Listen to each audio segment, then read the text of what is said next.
Hey everybody, welcome back. So today I'm going to talk about the uses of a saddle ring and how you use them, why you'd want to use them, and maybe you'll see that they're not quite as outdated as what you might think.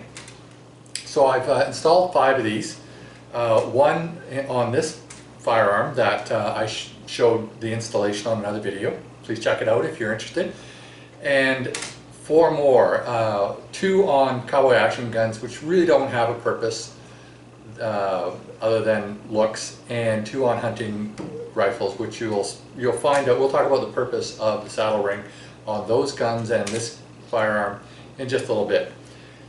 So, what was a saddle ring originally used for? So, as far as I can tell from all my readings, is they've always really been a single point sling attachment, or what they used to call a lanyard attachment for rifles for the military.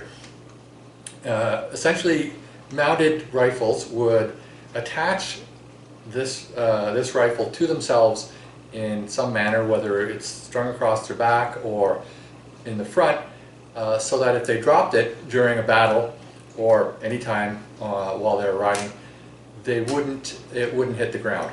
Now there is some writings that I've seen where it has been attached via leather to the saddle itself. Obviously not with a scabbard, but I don't think that was very common. Maybe it was, I don't know. But today, for the uses of the saddle ring, if I'm riding a horse, I'm going to put it in a scabbard. If I'm hiking through the woods or hunting, I may have a 2-point sling on it, but if I'm actively stalking prey, or if I'm assisting wildlife conservation officers, which I have done in the past in one of my previous postings, I may carry this gun on a 1-point sling so that I could have fast acquisition of the target. Essentially, that's what I would consider the most useful modern use of this saddle ring. So, how would you use it? Well, let me adjust the video. So essentially, if you're hiking in the woods, or if you're stalking prey, maybe looking for a predatory animal that's dangerous.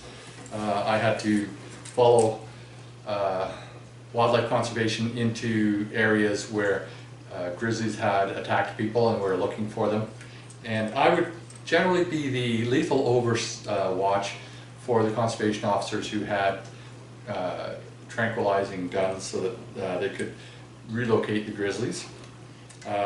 Sometimes the grizzlies were just a little bit too aggressive towards humans and they'd have to put them down. But as you can see, if you click in a 1-point sling on your saddle ring, it's a very convenient way of carrying your firearm in the woods and very quick to get on target.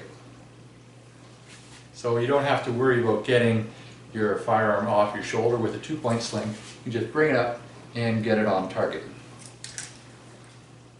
And if anybody's wondering, this firearm was cleared prior to the video. There's nothing in the chamber, and I can see the bright orange follower. I know that some people are particularly picky about showing that. All my firearms are checked prior to videos, so but now that it came to mind, I figured I would let you know. The only downfall with this saddle ring is you have to remove the crossbolt safety, and then essentially you're going to be using your half-cock safety as a primary safety on this firearm, primary manual safety on this firearm. So really, that's about all there is to this video, showing you how you can sling it in a 1-point sling so that you can hunt or track dangerous animals that you might, if you're assisting some other agency. Well, you may or may not be, but I was. So yeah, that's about it for this video. I hope you enjoyed it, found it a little bit useful. Maybe you'll decide that using a saddle ring, maybe when you're hunting or in the woods in an area where there's a lot of predatory animals. Maybe that's something you might consider. 1-point slings you can get practically anywhere online, and yeah, I think this is a great option. So I hope you enjoyed the video. Thanks for watching, and we'll see you next time.